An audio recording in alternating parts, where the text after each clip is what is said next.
Hi everyone and welcome to another episode of Home and Garden with Nick.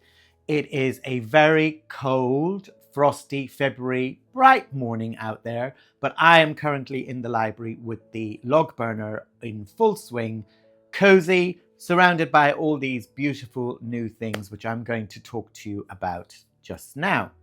But first, I have to tell you, Scooter arrived home with a gift from Peggy to pass on to me.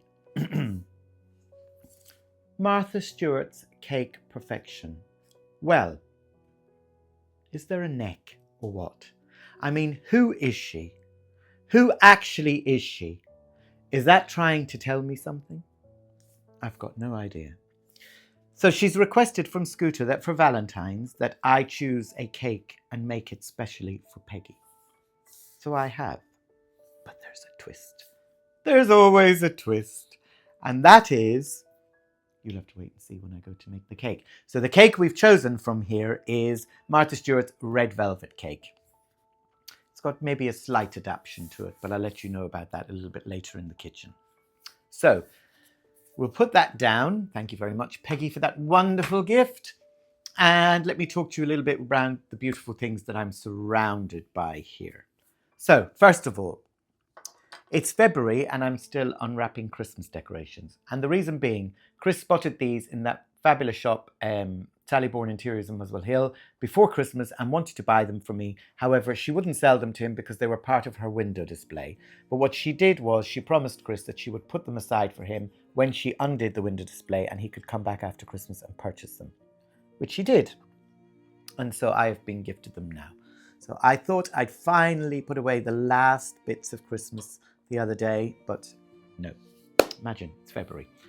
So here we've got some beautiful amethyst purple candlesticks, glass candlesticks. Chris bought some glass turquoise ones before Christmas, which I really loved. So he saw these amethyst purple ones and I had said to him, we'll get a little collection going so that we can have different displays throughout the year.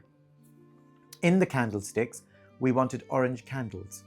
Do you think, Nicola, I could find orange candles anywhere? I've seen them everywhere before, but not now. So we adapted and we got our cream candlesticks and we painted them orange with an orange acrylic-based paint. And I think they turned out rather wonderful. Probably better than an orange candle, in fact. So I've got a delicious cup of English breakfast tea. And Chris bought me, for Valentine's, and Scooter, some biscuits from Fortnum & Mason. And these ones are ginger and chili. Rather nice, I suspect. So they will be from me. Do you get the picture here? We've got orange tin, we've got orange candlesticks, orange roses. And these ones are stem ginger, which they will be to share with Scooter, because I think the chili might be a bit too hot for him. Okay.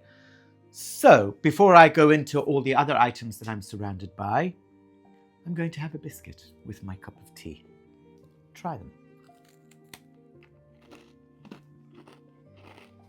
As soon as I mentioned the word biscuit, look who comes along.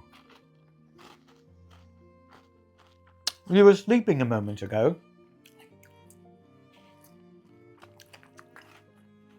No, this one's not for you because this one is spicy. It actually has got a kick to it from the chili, quite a strong one. Okay. Actually, those biscuits are very spicy. The chili is really strong, but nice. Okay, so on to the Corinthian Georgian Palazzo lamps. These are from Linley Antiques Fair in Victoria, where Chris very frequently goes. We had something very similar to this many years ago in our bedroom in London, and I gave them away, and Chris was very disappointed that I gave them away because he always liked them. However, they weren't real brass, I don't think. Well, that was my They were from Laura Ashley. But I gave them away, and Chris was very disappointed because he always liked them. However, he's got these ones. Part of the charm of these ones is the beautiful red silk wiring which comes with them, which is fabulous. And that has inspired me for I don't know if you remember, I bought Chris a beautiful painting for Christmas. I bought him two. I showed you the Sacred Heart one, but the other one is upstairs hanging in the hallway, but the hallway is quite dark.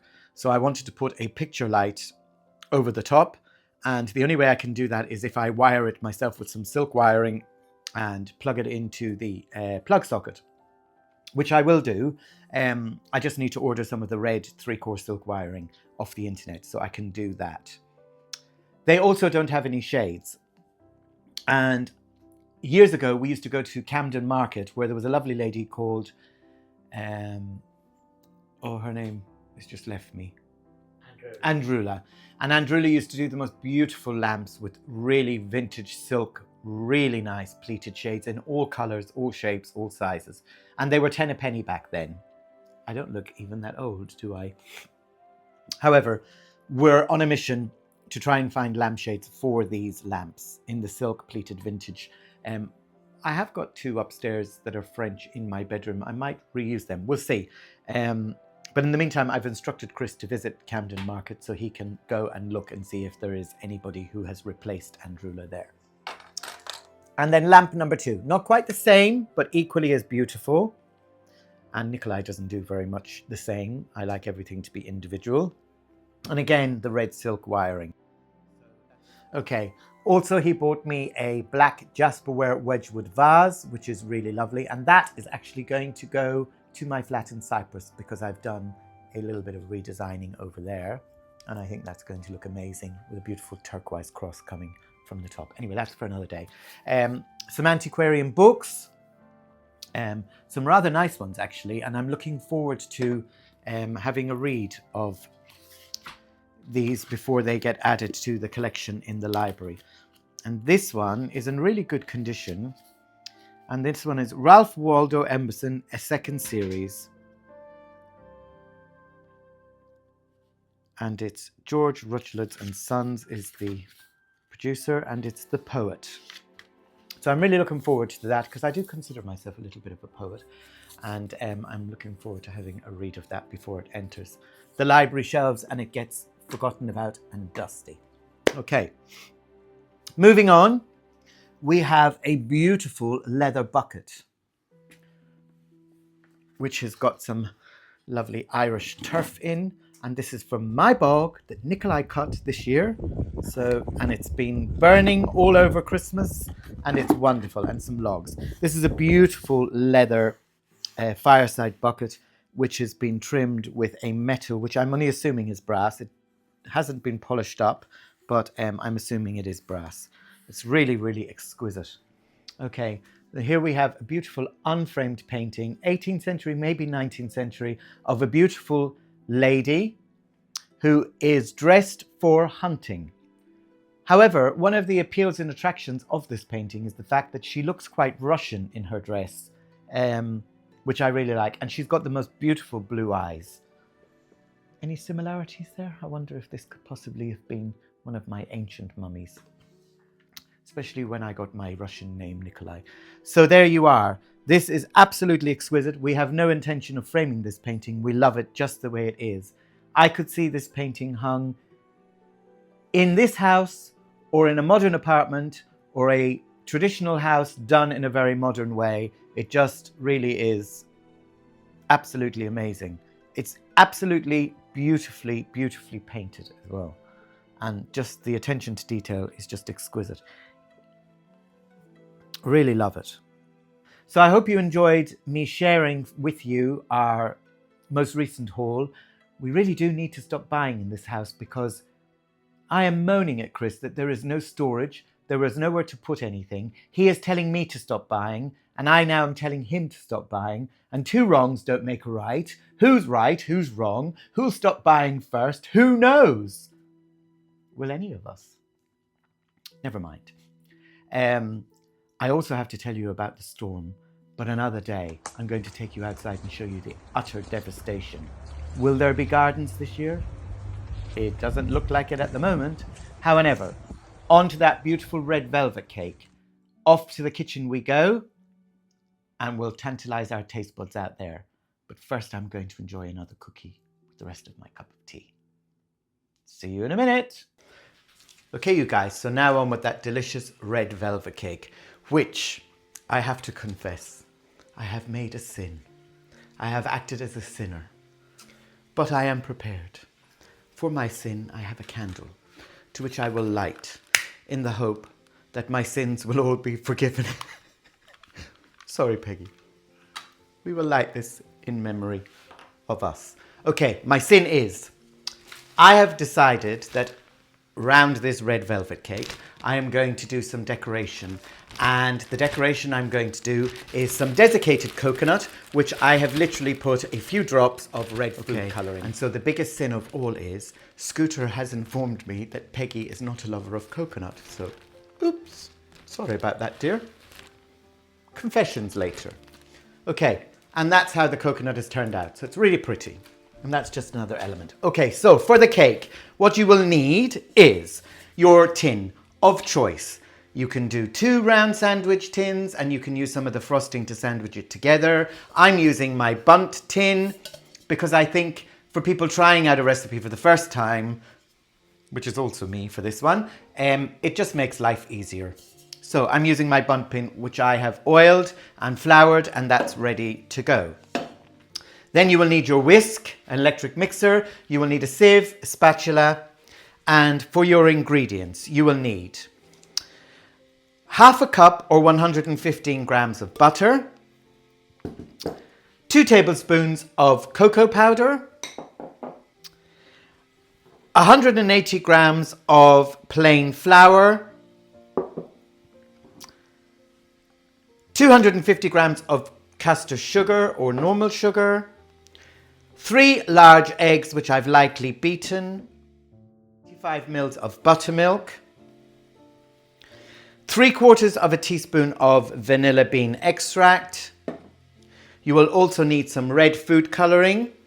I'm using good old red food colouring, but you choose whatever food colouring you can get your hands on. I'm probably going to use about 2 teaspoons of that in the mix, but I will judge it from the colour, how it looks. I may add a little bit more. And then you will need half a teaspoon of white vinegar. And I just singed the hair on my hand from Peggy's candle.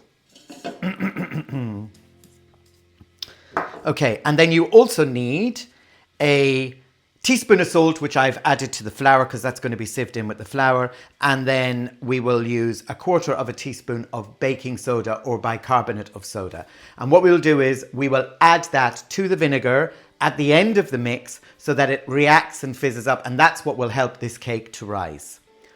Okay, your oven temperatures are, your Fahrenheit is 355, your fan assisted is 160, and your gas mark is 4. And you're going to bake it for about 1 hour and 20 minutes, depending on the tin that you use. Definitely for me, it will be 1 hour and 20 minutes because you've got the depth in the tin. Or if you're using a 2-pound loaf tin, it will be similar. If you're using the 9-inch sandwich pans to sandwich it together, you'll probably reduce that to maybe 50 minutes, I would imagine.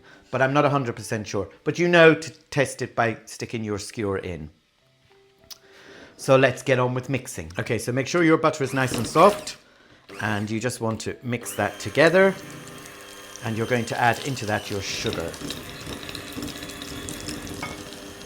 All in there. And you're going to give that a beat till it's nice and pale and fluffy. So it'll take 3 to 5 minutes.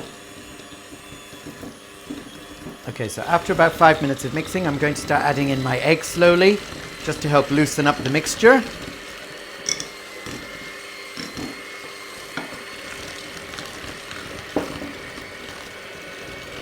And then you just beat them in until they're fully incorporated into the mix. Okay, so now I'm going to start sifting in my flour and salt and cocoa powder. And I'm just going to do this in a few stages so as not to add it all together. Okay, so you want to just incorporate your flour and cocoa powder. And then you're going to add a little bit of your buttermilk. So this is in succession, some dry ingredients and some wet ingredients. And don't forget to have a little scrape down of the sides of the bowl each addition as well to make sure that everything gets incorporated. Now, I'm going to tell you this cake is super easy because actually it is super easy. However, I've never made it before, so I have really got no right to tell you that. But sure, look, we'll keep going. Now, and I think we'll just leave one more little bit to add at the end. Remember, don't put your mixer on full speed when you're adding cocoa powder and flour to your wet ingredients because you will end up with a cloud, just like I am, of dust everywhere. And you don't want that. I'm going to add a little bit more buttermilk. Okay, so now I'm going to do my 3/4 teaspoon of vanilla extract. And I will do my red food coloring as well. So I think I'm going to use 2 teaspoons. Okay, so I've added 2.5 teaspoons of the red food coloring because I felt it needed to be a little bit darker in red. So now I'm going to add the vinegar to the bicarbonate of soda. Okay, so we want our 1/2 teaspoon of white vinegar. Okay, and that's going in, and that will foam up. And you can see that's foaming up now. And that's going to go straight in. Okay, and that's going to act as our raising agent for our cake. So, let's put that there. And get that mixed in. And then Chris, you can come and have a look closely in the bowl to see the desired red I like, but you can choose however deep or however light you want it to be. And that's more or less it. That's going to go now into our bun pan and into the oven. And obviously, as I said, I haven't made this cake before. Next time I'm making this cake, and by the looks of it, I probably will be making it again very often, I will wear gloves because my fingers are now pink. So wear gloves for adding your food colouring stage. Well, from the food colouring stage, I would suggest. So now this is going into our bun pan. And then straight into a preheated oven. And pink everywhere. Okay, now that we've cleared up a little bit and the red velvet cake is in the oven, I want to do the frosting with you. Now, my judgment, and I could be very wrong, but my judgment is the recipe from the book indicates not enough frosting. Please don't kill me, Martha Stewart. But anyway, so I've doubled up on the frosting. You can choose when you see my cake whether you want to double up or whether you don't. So the recipe in the book states for 115 grams of cream cheese, which I have used 230. Okay, and that's going in to this bowl. And what I'm going to do is I'm just going to give that a light mix to break it up. And hopefully this won't turn pink because...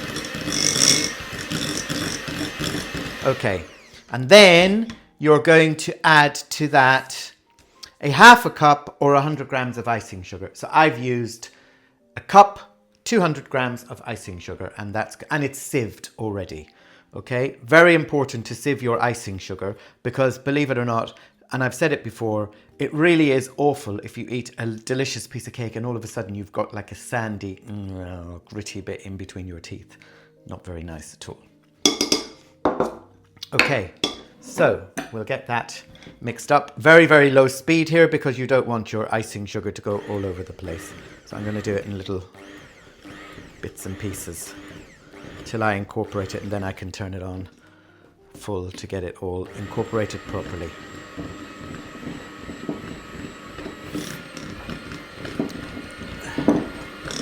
Okay, so judging from this, definitely I think I'm right about the quantities. We needed double.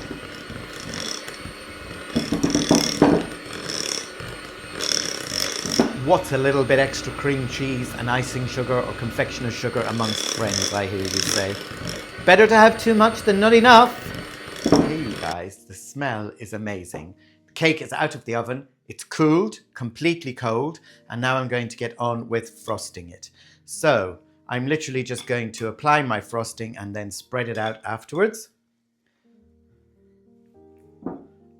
Top, sides, all of the cake. This, you just put it on however best you can. Because let's face it, none of us are Martha Stewart, are we now?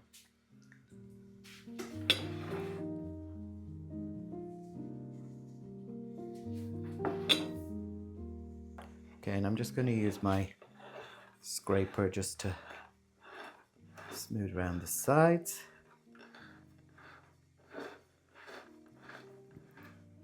And we'll go around the top as well.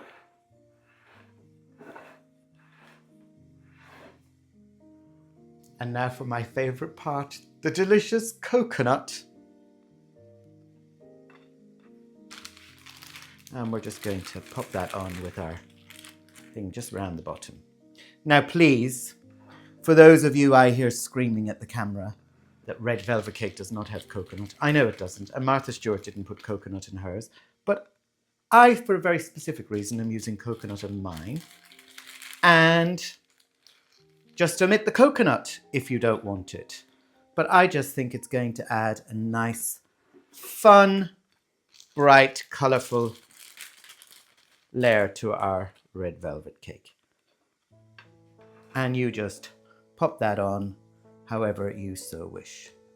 We're going to end up with lots on the table, so on our walk we gathered some little snowdrops, myself and Scooter.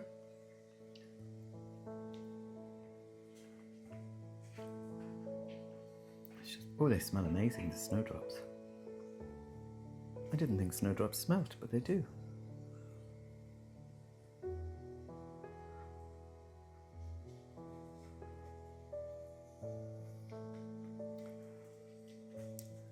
Now we've just turned a very ordinary cake into a delicious celebration cake, and I'm going to add just a little bit of silver glitter, just to add a little bit of shimmer and sparkle.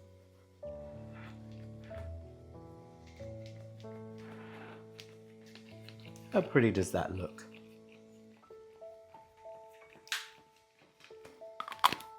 There we are, folks. A delicious Martha Stewart, made by Nikolai with love and passion, red velvet cake. To be enjoyed by the delightful Peggy when she decides to frequent us with her presence. Could be any time very soon. Gyaste, Peggy, you're very welcome. I hope it lives up to her expectations. Thank you very much for joining me on this eventful day. And don't forget to like and subscribe, hit the notification bell, and I'll see you very soon for another video. Take care, my friends. Bye-bye. I feel the need to speak my mind. Baby, you're one of a kind. Give me affection, please. It's off the wall, but beautiful. Whatever you need, it's all okay with me.